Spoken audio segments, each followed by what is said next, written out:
Syrian Arab army restores security to Aleppo and people return to their homes. A Mass in Mary's Church for Peace in Syria is led by Patriarch Yohanna Yazji. The Prime Minister asserted that Syria continued its battle against terrorism and remain open and responsive to all initiatives to solve the crisis through dialogue.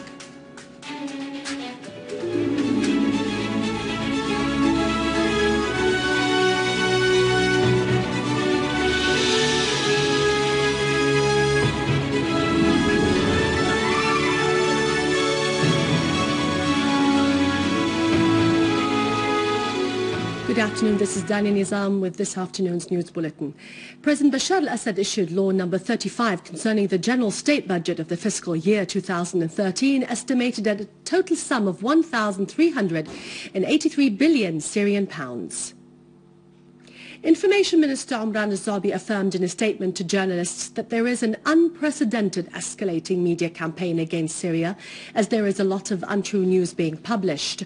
Al-Zabi pointed out that we here in Syria are optimistic that Syria, the homeland and people, will overcome the crisis and will have victory over the foreign aggression against it.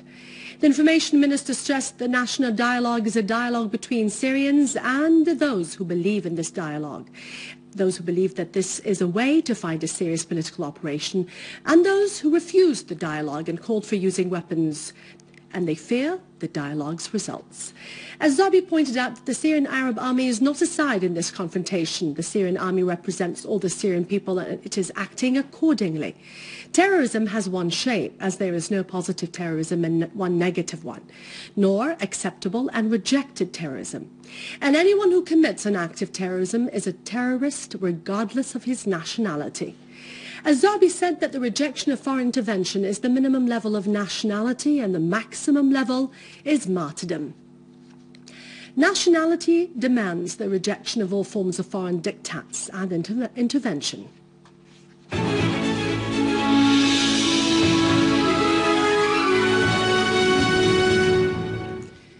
The General Command of the Armed Forces issued a statement in which it said that a terrorist group attacked a technological military location in Shaba in the Damascus countryside. They murdered the leader of the force protecting the location.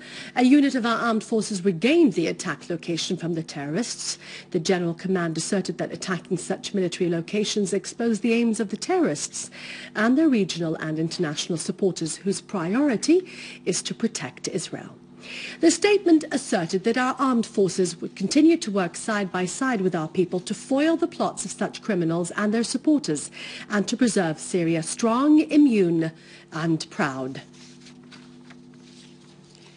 In the Hama countryside, a unit of our armed forces clashed with a terrorist group that tried to attack citizens and the security forces near al-Halqi in the Mahrada countryside.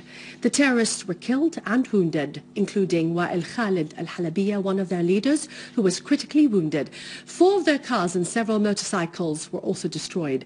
The dead terrorists included Muhammad Saleh al-Darwish, Muhammad Zayyat Noor al-Shamiyi, Bara al-Umari, Hussein Sulaiman Hamadi, Ahmed Ali al-Hamadi, and Uqlima Saleh al-Baqur. A unit of our armed forces foiled a criminal attempt by terrorists to detonate an explosive device weighing 50 kilograms inside al-Nahda hospital in Daraya in the Damascus countryside. An official source told the news reporters the unit of the armed forces discovered a field hospital set by terrorists in a private school. It restored stolen medicines and medical equipment. The terrorists destroyed large parts of the school and turned the rest into a hideout for their criminal operations and to warehouses to store stolen equipment.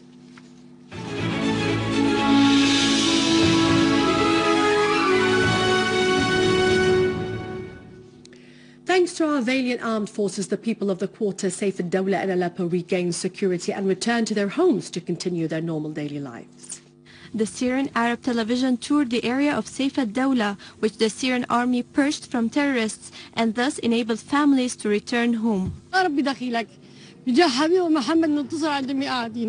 pray to God to grant Syria victory against its enemies.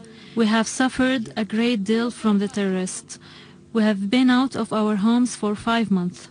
بقول للجيش السوري الله يحميه. May God protect the Syrian Arab army in its battle against the mercenary terrorists who stormed and plundered our homes. الجيش الحر حرامي. Those terrorists who claim to be fighting for freedom stole all our possessions. I am very optimistic as I return home, thanks to the soldiers of the Syrian Arab Army. A mass was held this morning in Mary's Church in Bab Touma in Damascus for the rest and peace of Syria. The mass was held by the Roman Orthodox Patriarch of Antioch and the Orient, Yohanna Yazaji. He told the worshippers on the occasion of Christmas that they should remember that all Christians continue to live in love with all the sons of their homeland. They should stand united against outside foreigners who have evil intentions. His beatitude greeted all Syrians in their homeland and abroad. He prayed to God to protect our Arab region, particularly Syria and Lebanon. And now it's over to Vani with our economic news. God have mercy to all our martyrs, and God bless you, and God bless our beloved homeland.